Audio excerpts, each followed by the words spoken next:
Like matchmaking should be done online. Like I was talking about, you got to get out there and touch people, get out there and touch the world. Comic-Con is here, and you got a number of people that there's a lot. It's very popular, but a lot of it is just, I would say like 75%. I'm gonna take a guess, 75%, and we'll see. We'll know. There's like autistic people doing cosplay whose mom dresses them and does their laundry, kind of stuff. And in fact, when I was here in 2022, there was a girl that was dorming at SDSU, and she was, she was walking. Filipino, by the way. So California brings in a lot of Filipinos. Usually they like to go, I don't know, socioeconomic reality. They immigrate from the Philippines a lot. Families immigrate from the Philippines a lot to Nevada, because there's a lot of seafood cities here. But there's seafood cities in Southern California too. But Hawaii, of course, Hawaii, people that are not fresh off the boat, as they say. So they go up to SDSU. But the truth is, and so I'm going to go right into talking about racial differences. The problem with Hawaiians, why don't you see Hawaiians represented at mainland universities so much like that? Well, SDSU is what we call mid-major. So, of course, we got to bring them into big Oregon, we like Marcus Malapai kind of stuff, UCLA. But what was his name? So the reason is because it's a schizophrenic race. And some would make the argument that it's because they have lower IQ scores and have to learn everything schizophrenically, and they are always overcompensating. I've kind of had a bit of a pivot on Charles Murray, because right there, that's full wheelchair. You see that book, you see that bell curve, you see the colors of the rainbow in there, faded this way and that way. The whole thing is put you in a full wheelchair. By the way, the SDSU Love Library has an incredible eugenics section. When I was at UH, what I spent most of my time doing was reading the eugenics section. I was a eugenic reader at the Hamilton Library at the University of Hawaii at Manoa. I was reading all the eugenics books, and it was about a shelf full of books, as in one level of a shelf full of books. But at SDSU, there's an entire shelf in the humanities section. It's got all the eugenics books, so anyone that's a eugenics reader, but right there, take that book off the shelf, open up the book, you're in a full wheelchair. And I'm glad I was born white. I'm glad I was born this. I'm glad I was born with, according to what they said, this IQ, and all the people that were in the bell curve wars. I was against them. But as I'm putting together this speed of movement theory, I'm beginning to side with them more. These were just insane CUNY professors that said stuff like, the whites did all this stuff, and the blacks are actually, they came from something about the Ice Age kind of crap. It's just insane kind of stuff. But it turns out that they actually really do have great points. Don't even read those books, because you should be opening up a calculus textbook on the 5th floor. That's where you should be. You should be doing something of value instead of that, because Charles Murray has this book, European Heritage, and if I remember right, he the person on it is like a Greek philosopher. Okay, European, Mediterranean, a very dark European, Mediterranean anyway. I'm not trying to be all gay like you're supposed to be if you're into, equality and all that. Help our disabled brother. They have to take that stuff off of CNN. It's just, I'm ready to lube up my ass crack for Plato. You should be learning calculus. I digress, because we're gonna take a look at the people as we ride the trolley while Comic-Con is happening. We wanted to do things businessly. Still haven't heard back from ESRI. Whatever. I mean, we all know the thing with ESRI. Oh, we love open source. Well, is it free and open source? I mean, some of what we gave all you journalist people, what is it called? Living Atlas or something like that. This is Apple. Just everything's on there. No. No. And we all know the thing with ESRI. It is what it is. There's nothing you can do about it, because they had a good idea. They put out proprietary. They trademarked this, and they've got people by the balls, because we can't implement in-house a solution to something like this, and they've got the technology and everybody's using them, and they got in at a time. eBay created this, and the name became big, but ESRI more than anybody else, because it's not something that users that aren't government users would need. Like, Living Atlas, there you go, you can have it. We wouldn't make, but the government users has all this data, and but there you go. We want to standardize it. It's going to be ESRI. These are the people you pay. Tyler Appraisal, for instance, on the tax assessor side, these are the people you pay. This is who does it. This is who you go to. There's a few other people, but it's, they've specialized in government technology, and so they were smart, and there's nothing you can do about it. But that's what the truth is. So take it to a higher level. Don't waste your time on some kind of a tech story about what happened in 2023 and 2024, if there were breakout sessions at the ESRI User Convention where they were teaching people to whitewash data off of there about politicians and all of that, or just generally as they move in the past 5 to 10 years toward not having it available through the REST API, not having open data era, Obama open data era, Data.gov policies in many counties in California, most counties in California. Yeah, that's stuff. I mean, who would want to read that shit anyway? But now there's Comic-Con, and I might go through there, but we'll see if 75% of the people are kind of like that. But they're not all like that. Most of them, rather a good portion of them are very stable, neurotypical people. They're not, medicated in a dream. But I really fear that many of them are medicated and they're living these situations. And that's the horrible thing about it. I want to talk about that disintegrated puzzle piece, which is that I need to make people aware that if you look at that Autism Speaks logo, that is exactly what it is. That's the number one thing I wanted to talk about, is that it's to make people a disintegrated puzzle piece. You've been identified for deletion. Now, some people are going to say, well, you were misdiagnosed, and then everything that happened to Eric Whitaker or to the hypothetical psychiatry patient, Eric Whitaker's, what's it called? His book, Mad in America, happened to you. And so they burnt out your brain with Ritalin, which is what they did. They burnt out the brain with Ritalin, and then now you have to take antipsychotics. And so now that part of your brain that I'm going to make the assertion that such in the gamma brainwaves, fast moving, loud brainwaves, that's now burnt out, and you got to take antipsychotics because you can't interact, and you're never going to be able to interact with the fast people around you that you're interested in, sexually attracted to, and it's to protect them more than anything else. But think about it, you didn't know the people around you were retarded, you're living in this medicated dream, and because of it, you don't know the cards that are stacked against you. And so yes, I see the use of it. I was talking about if you're rich enough. I was talking about for a lot of these people, if you're not rich enough, you just lose everything. Because think about it, in America, like with Donald Trump, you have to have a parent that breaks you in, or else you're the devil, like me. Because there you go. You have to argue for horrible things that you wouldn't have to argue for, because things like, say, being able to have sex with your servants or what have you, like Donald Trump. I'm not saying he does, but he could.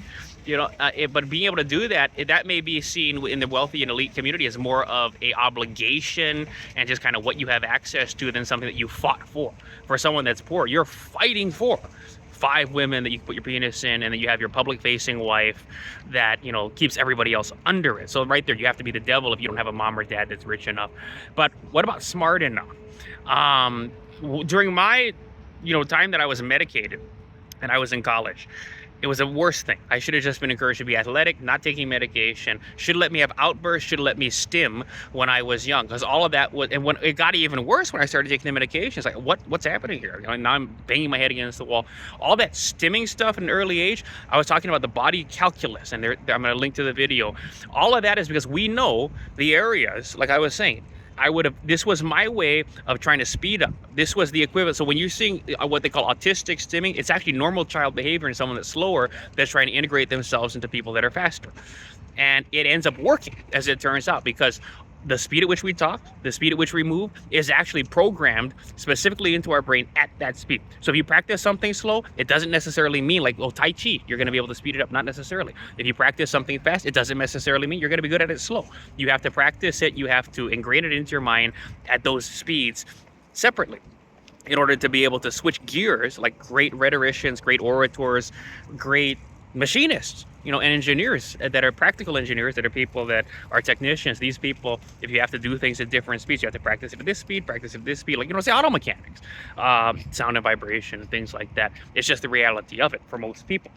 And everything we do is indeed pre-simulated, pre-scripted, and pre-practiced. That's for everyone. That's not just, for people that, new and novel situations. He's not good at it. He's not good at new and novel situations. He has to pre-practice and pre-script everything. No, that's everyone. It's just that people that are wealthy enough, people that are from families that are well connected, they're going to have a larger flow chart of the way a conversation could go in any conversation. So it's not that, so define new and novel situations. This person's too retarded, can't do a new and novel situation. No, it's that the person with the same IQ same interest, but he had, access to more at an earlier age. That's a person that's going to have a larger flow chart. It really is just bivalent logic. You enter a conversation, you start touching people, you touch the world, and it could go this way or that way, and this situation changes, you swap out that situation. It's a massive flow chart. Go right there, skip to right there, and start following that flow chart.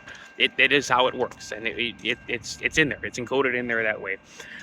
It's just that you haven't been exposed to enough is the problem. So, look at that logo. I'm gonna make that the screen. What's it called? The thumbnail. I gotta have someone helping me do this. I'm having my prophecy. And cameras turn on. I'm walking, and it's full reality show. Like they hooked Sydney Ray James and her sister up with from Radford High School. Jesse James Decker hooked them up with a full reality TV crew. I'm the real estate prophet. And so if we don't talk about our dreams, unfortunately, as nuts as we see them on YouTube and on Facebook and talking to people in public about our dreams, the problem that gets created if we don't is we're holding the world back that much. People are thinking to themselves, because Napoleon Hill did say, he said, be careful about what you talk about, whether it's a goal or a dream, because people are going to stick their foot out and try to trip you up. Okay, but we try to take safeguards against that and just be around people that aren't going to do that.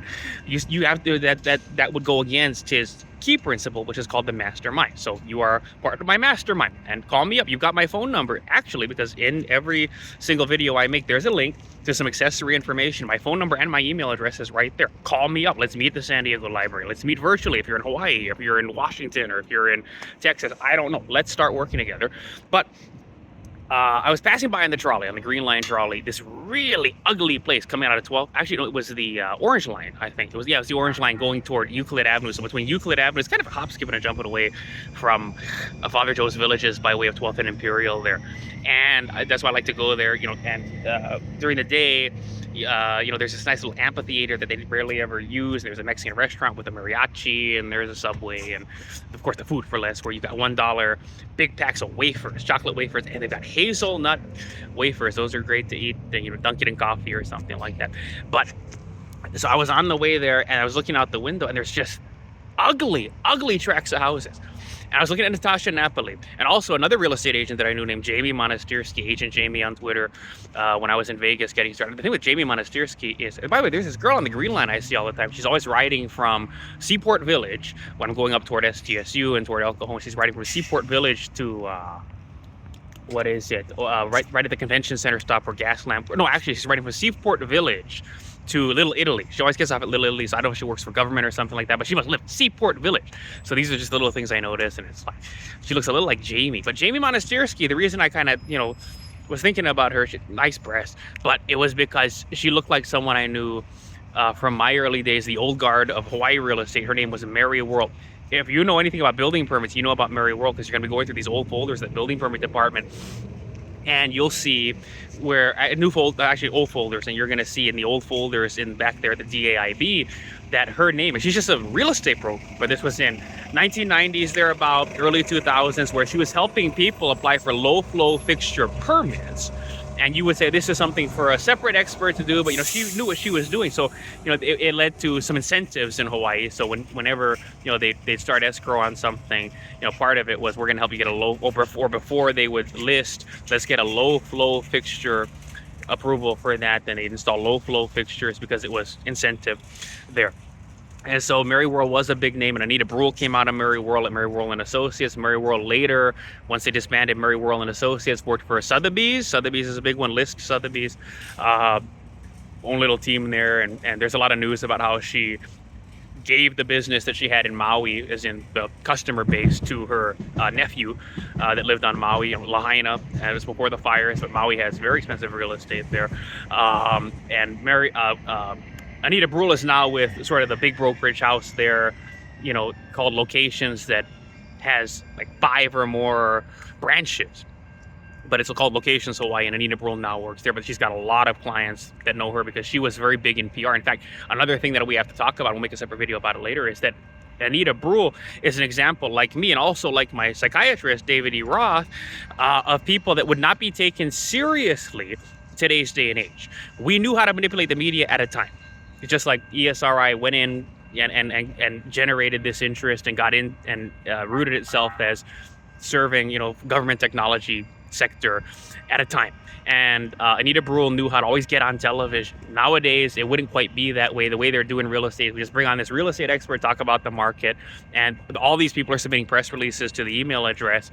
If it's not a bleeds, it leads picture that we couldn't send a news crew out in time to get of a police incident or of a major car accident, there's really nothing good at that address except from government, which they put up, for the most part, their press releases on their website anyway. So it's just most of the stuff that comes to that email address is just someone trying to get on TV to promote some self-published book that they wrote.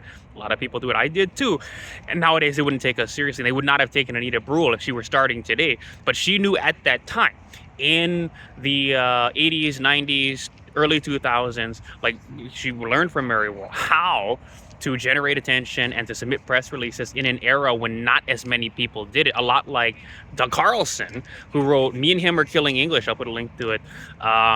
He was interviewed by Kirk Matthews on the KHON2 Morning News, and I ended up actually buying a copy of that book, and it was signed by him. So that's how. But he's really just a PR guy, as it turns out. And as it turns out, there was a guy named, I don't know if it was Sutherland or if it was, but it was called Fumbler Rules. I'll put a link to it. I'll put a accessory website up. I'll put a supplementary materials website. There's a book called Fumbler Rules in the Intrepid language series that was written, I think, in the 80s, and it had references to like the KGB in it, and this was during the Cold War era, and basically it was Fumbler Rules. Me and Him Are Killing English, but he just took that, made it a little shorter, made it into a CD-sized book, and he knew how to sell it with Kirk Matthews on the Morning News that day, and I got a signed copy of it from Doug Carlson. People that today would not be taken seriously.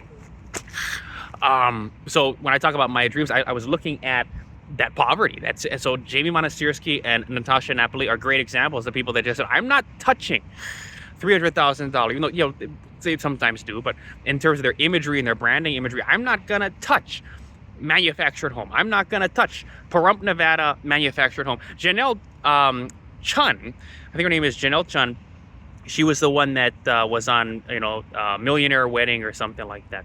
My multi-million-dollar wedding. I'll put that in the supplementary stuff.